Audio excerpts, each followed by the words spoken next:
Journey into a world where the art of fly tying transcends time, preserving the intricate legacy of its greatest masters. Each meticulously crafted fly, a testament to unparalleled skill and innovative design, awaits your discovery.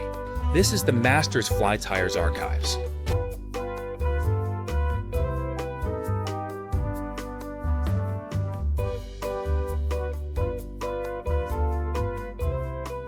Tying the Ausable Wulff, the first step, of course, is to put the hook in the vise and get it level so you're not winding on an incline. The second step is to wind the complete shank of the hook with thread. You start just ahead of the eye, and you wind the complete shank of the hook with thread. If you don't make a base for your material, it will turn on the hook. So you want to make sure that the hook is covered with thread to build up that base. You wind back to the bend of the hook, clip the excess thread off, and then you select either woodchuck.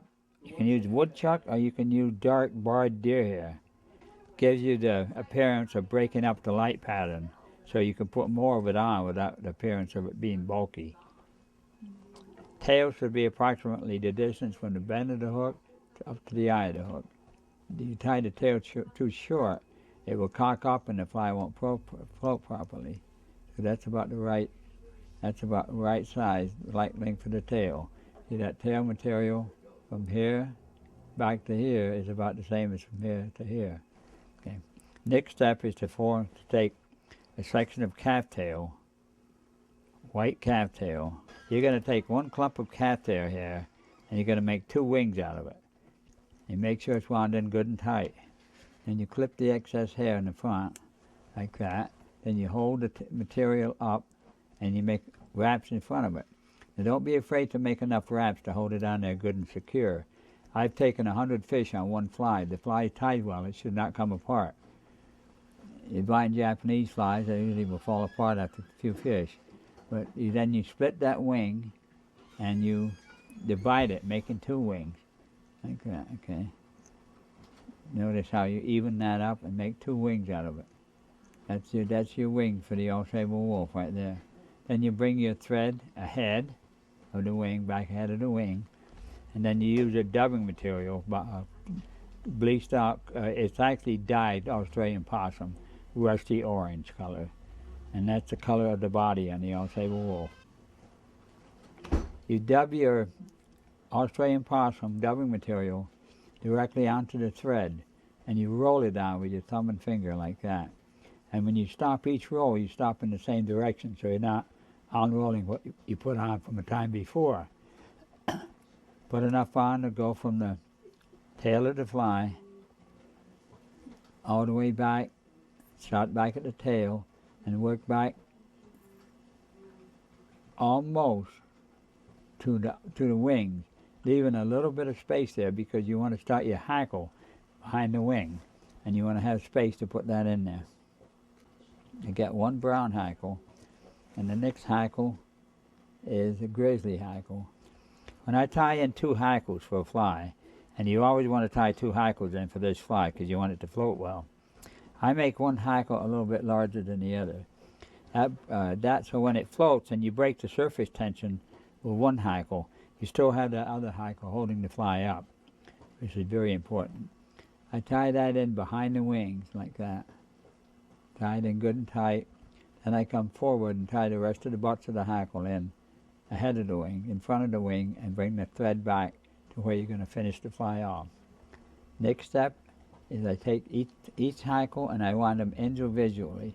You never try to wind 2 hackles together because you're never going to get them both completely tight that way. Wind each hackle 3 or 4 wraps behind the wing, and then the rest of the wraps in front of the wing, 4 or 5 wraps in front of the wing. You notice I make quite a few wraps. And you want to put as much hackle as you can on this Ausable Wulff because you want it to float. It's going to be floating in the heavy water. So you want it to float very good, and you want it to be visible. Next step is to take your second hackle, the grizzly, and you wind in 2 or 3 turns behind the wings again, and then holding the wings forward, you continue to wrap your hackle back to the bend of the hook, the eye of the hook. Tie it off, Make 8 or 9 wraps with it. Again, don't be afraid to make those wraps.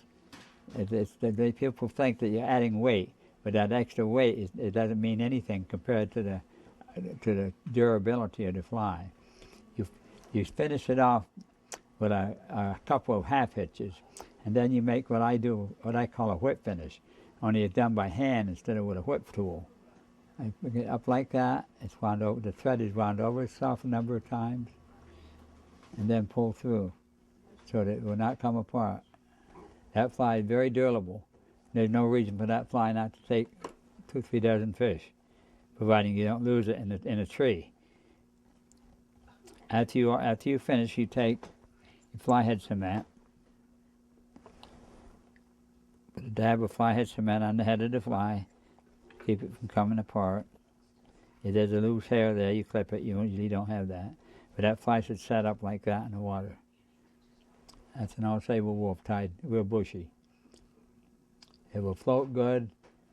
It has visibility for the trout and the visibility for the fisherman.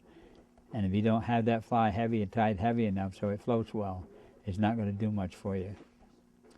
This is considered the money fly on the Ausable River. But I send these flies all over the world, and a lot of people say it catches more fish for them than all the other flies. I found that to be true on Adirondack streams.